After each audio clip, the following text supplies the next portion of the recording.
Hello, strength and conditioning class. Today I have the exercise video number 3, which is an upper body accessory movement. Today what we will be covering is the dumbbell flat bench. Bench press with dumbbells in simpler terms.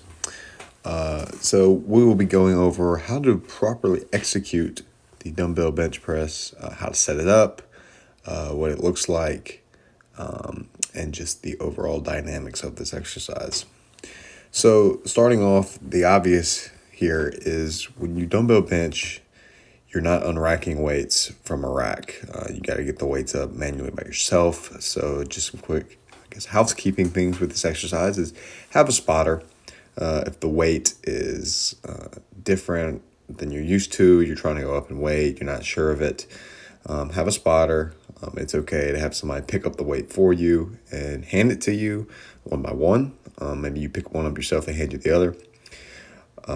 And then number 2 is to, if you are going to pick up the weight by yourself, you want to pick it up in a safe fashion and manner, which we will get to later on. But starting out, as you can see, with the dumbbells, okay, they're going to be placed below the bench. You're going to pick them up. When you start, you want to keep your hands and arms, you want to keep them stacked, and you want to keep them on top of each other. What I mean by that is you don't want to let your arms flail out to the side or go too far back over your head. You want to keep them in a safe, neutral position right at the midline of the chest. As you can see, he starts, he pushes the weight, he turns his hands ever so slightly out to simulate when you bench press with a flat bar. Obviously, your hands are in a horizontal fashion, not a vertical fashion.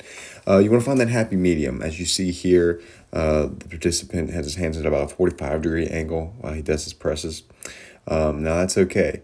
And as you see, when he finishes, he safely puts the weights on his thighs. He rocks up, places them down in between. This is obviously a little bit more moderately lightweight. He's able to pick them up, put them on his legs, and roll back in fine fashion, and that is okay.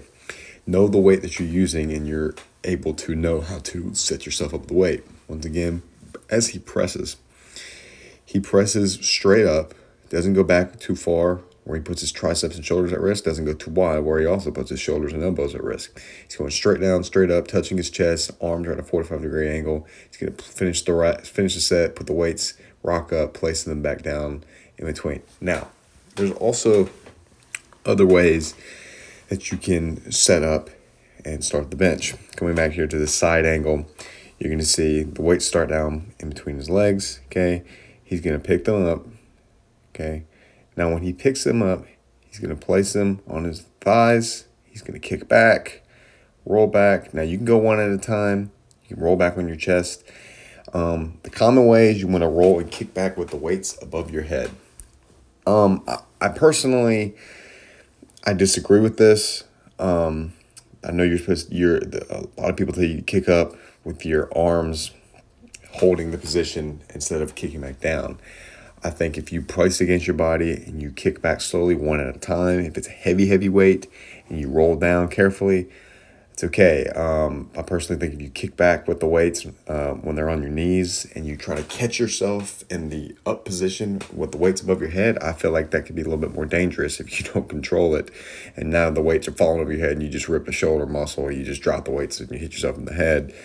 So it's all a little bit about feel. Now, placing the weights above your head in that fashion might feel safer for some. I personally kick up one at a time. Patient here kicks up 2 at a time and then gets set, rolls himself back, and does a bench. But those are pretty much the logistics and the overall way to perform and set up the dumbbell bench. Another way to properly unrack is to just drop the weights by your side if you are ever in a compromised position and you cannot finish the set. Drop them to the side, make sure there's no one around you, and that's okay to disengage from the flat dumbbell bench. And that is it. That is everything I have for this video. Thank you for listening, and see you next time.